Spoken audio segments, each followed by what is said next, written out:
show a video that Professor Kaufman sent me. If you get my emails, my message broadcasts that I'm sending out, you will know that I'm focusing an awful lot on the petrodollar and the consequence that we have in defending that and what's happening in Syria right now. Well, Professor Kaufman is on that email list, and he gets that message, so he sends me this, and I want to tell you folks, this author nails it. He nails it specifically. And the reason I like it is because he agrees with me. You know? But he is going to, you're going to hear from this fellow the things that I've been saying for about 2 years now about that petro bargain agreement. And since we have a few minutes to fill in because I don't want Tony to come before Kerry gets his message, his 5 or 10 minutes done. Our policy is so convoluted because of this deal, that the Kissinger doctrine, because of what we have made an alliance with Saudi Arabia. We will not hold Saudi Arabia accountable for anything. We won't hold them accountable for anything. We're too afraid they're going to dump the dollar like Saddam Hussein did, like Gaddafi did, like Iran did, way back when.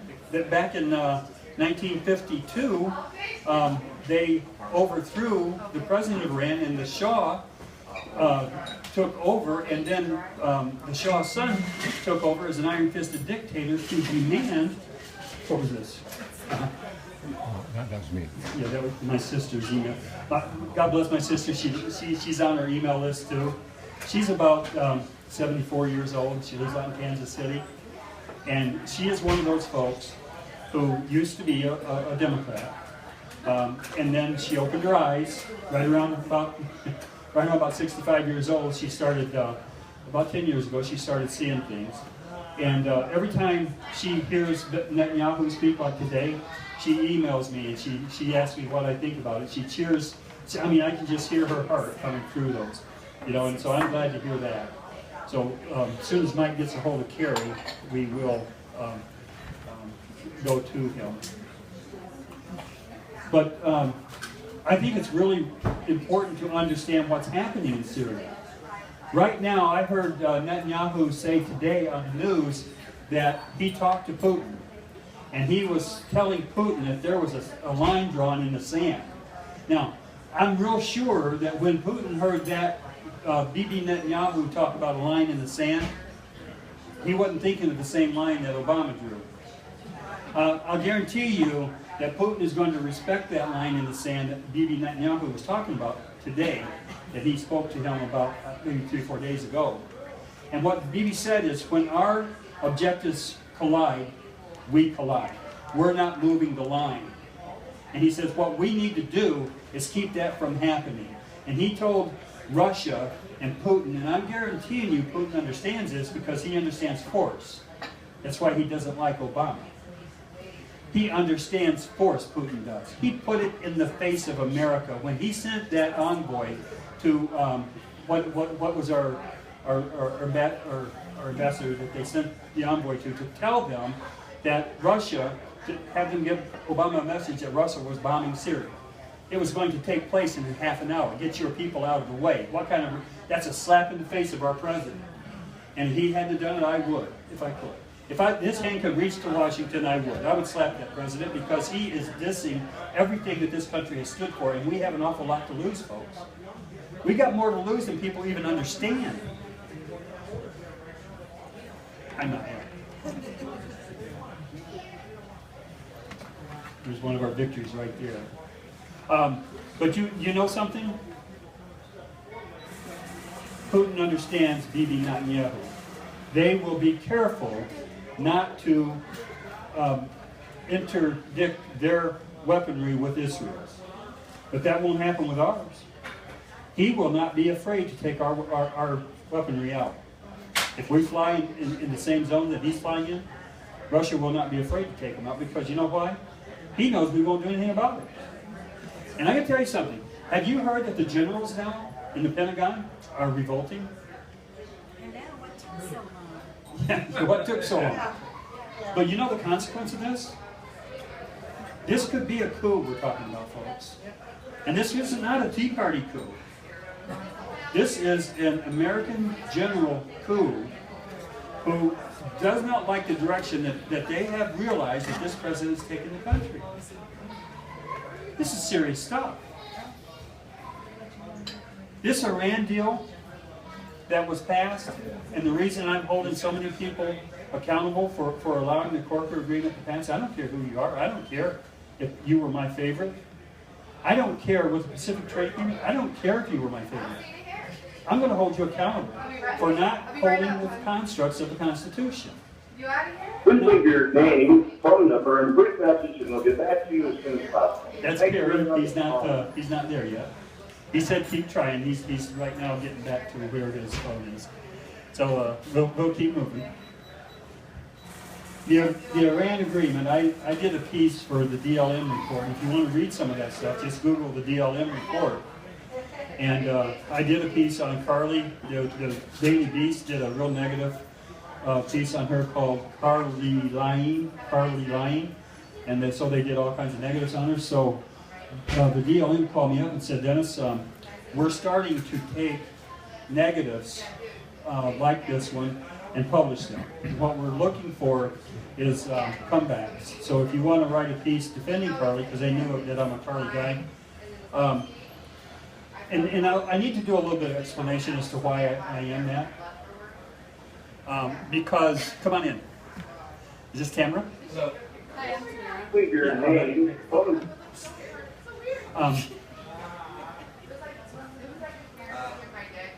What I'm going to tell you is there's probably better candidates who can't make it.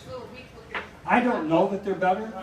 What I know is that Carly is a lady that I feel is real close to Margaret Thatcher. She is strong enough to where she can accomplish those same things. But the reason that I support her is not that. The reason I support Carly Fiorina, and I'm doing it personally, I'm not doing it Fiorina. I said, well, I'll continue. I will call her Carly. That's why I will call her Carly, because I can't pronounce that Italian name. She won't hate me for it. I did a piece on that DLM report that was called The Nightmare on Elm Street. And that is the nightmare that would have us go into the 12th Amendment because nobody gets 270 electors. And if you don't think that can happen, it can. Last time that happened, we got Thomas Jefferson as president. Now it can happen. It'll be a little bit different this time because they changed what happens if it goes into it. And I want to give you these demographics. The Al Gore George Bush election, one elector separated us from going into the 12th Amendment. Now, I'm just going to be brash, because I'm not afraid to. When the black guy ran 2 different times, and you can call me racist, I don't care, I will suffer the accusation, I'm not a racist. I'm just going to tell you what happened with this country. He commanded the my bad, I'm sorry vote. I used to be a racist, and I'm going to vote for the black guy because it makes me feel better about what I used to be.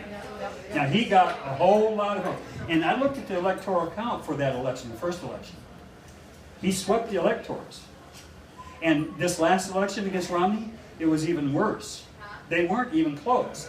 I'm telling you, the Al Gore, you remember the pregnant Chads? You remember Florida?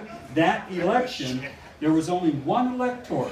If, say, Maine, which state is it that splits their electors? There's 2 states. One out west, and it's either I think it's New Hampshire.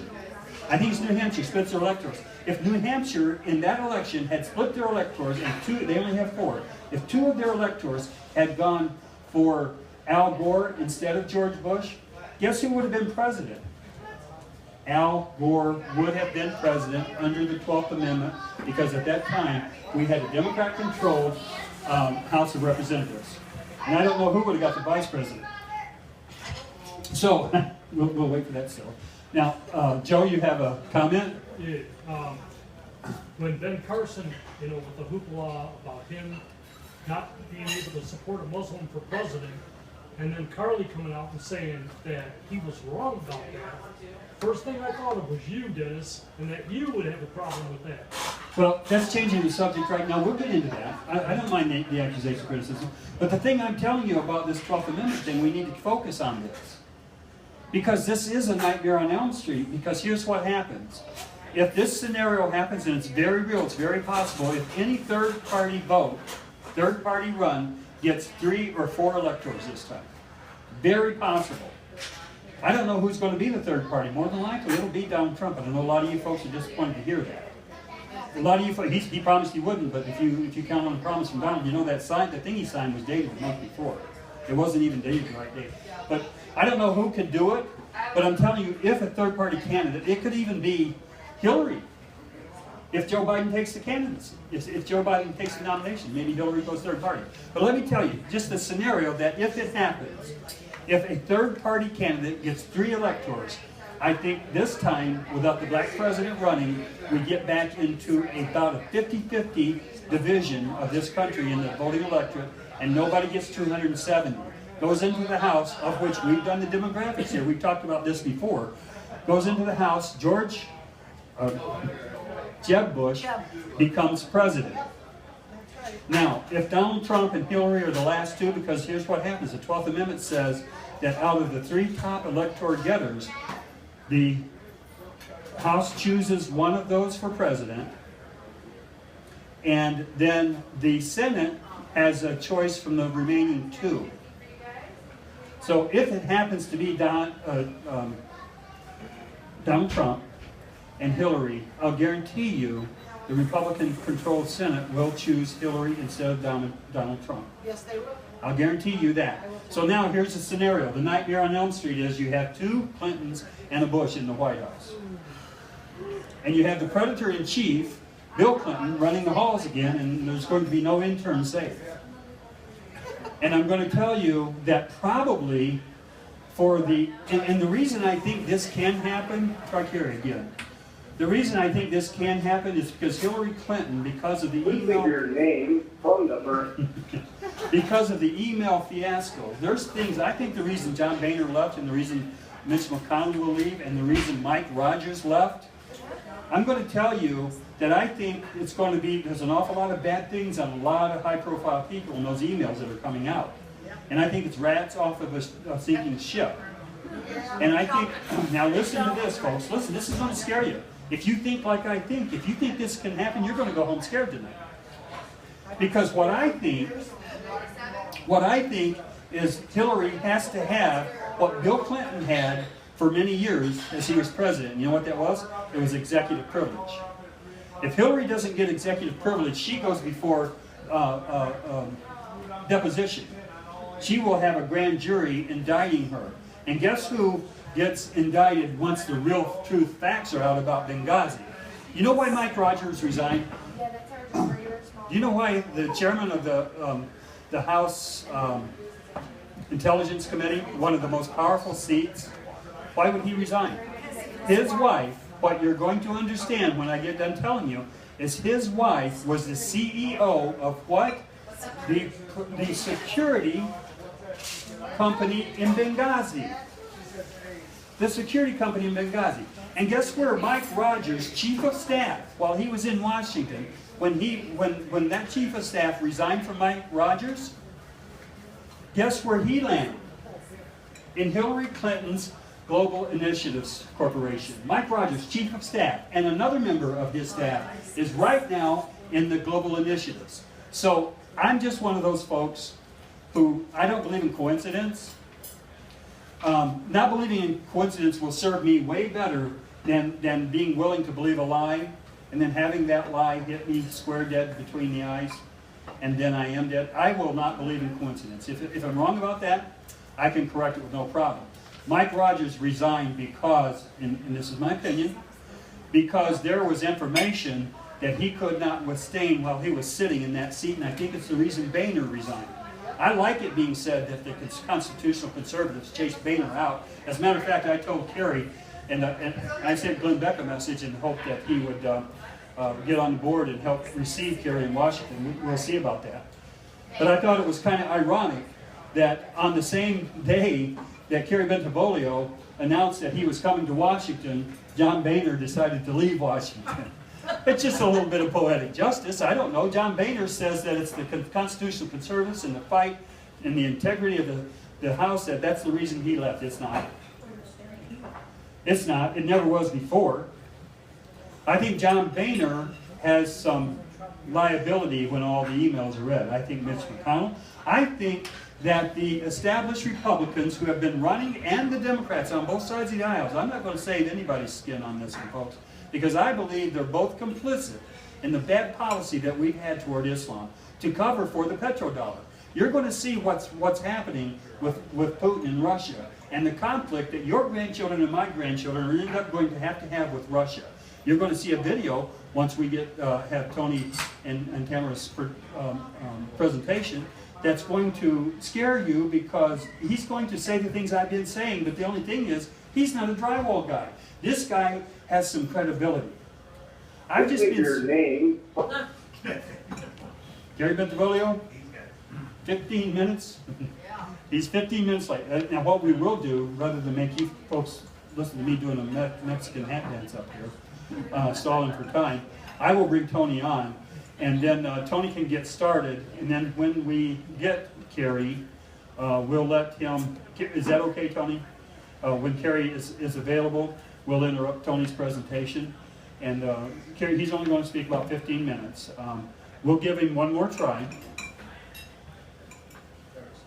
If there's anyone who came in, I think there has been a couple. Please leave your name. You have my name.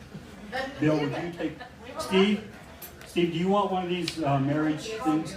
And Tamara? Give Tamara one of them. This is what we have been talking about for about 3 weeks now. Tamara, this is an outline that says why Christians should not accept a state marriage license. 5 reasons. Is Kerry waiting for your number to come up on his caller ID? No, I told him Mike's was going to call. I was going to say, maybe that's why he's not answering. Yeah, no, he'll answer Mike's.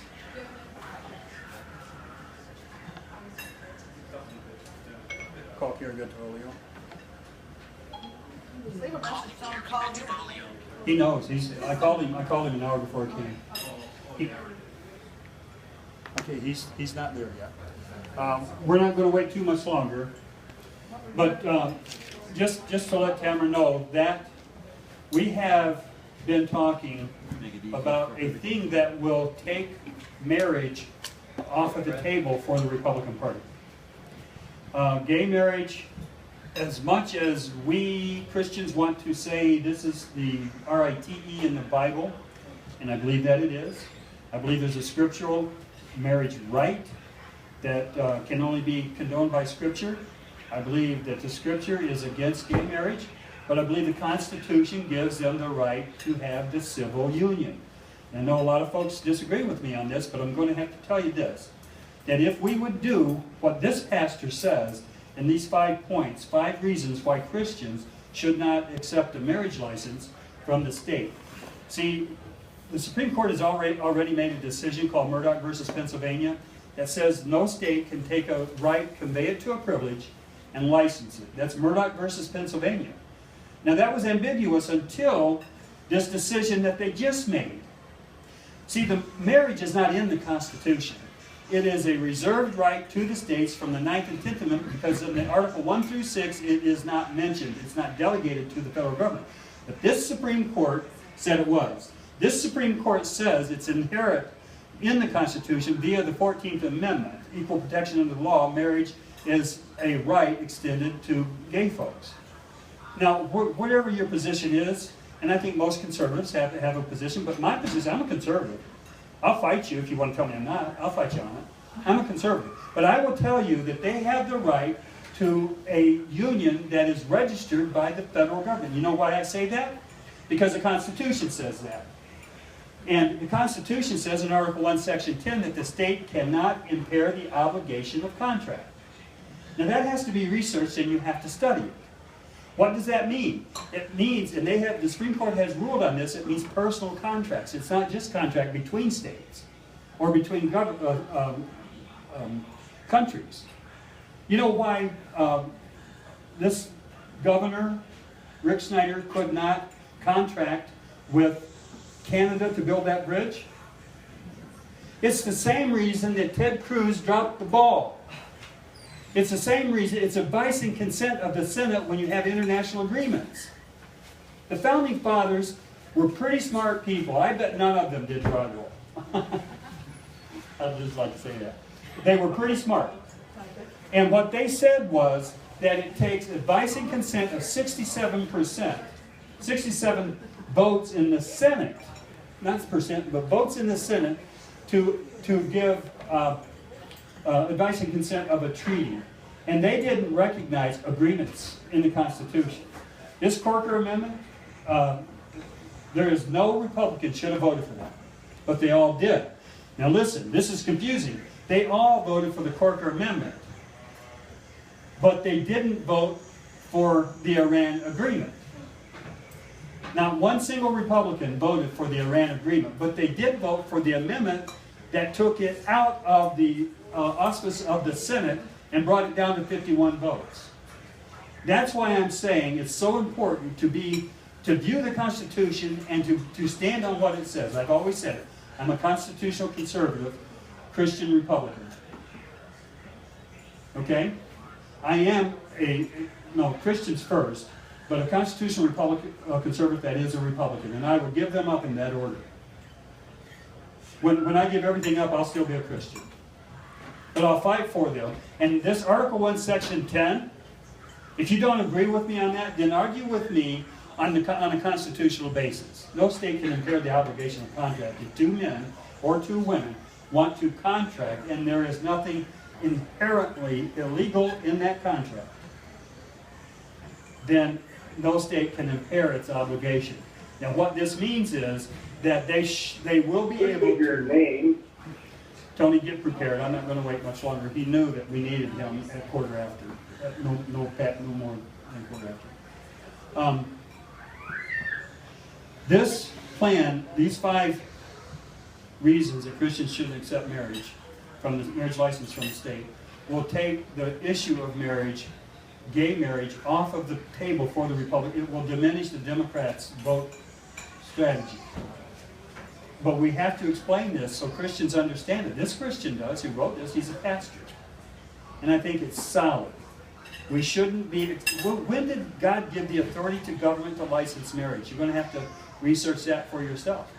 The first time they did marriage license in the state was a black guy going to marry a white woman, and it was back in the Jim Crow era, and they had to keep that from happening, so that what they said was, we're going to have to license it. And that was the beginning of license. Okay, Tony DeMott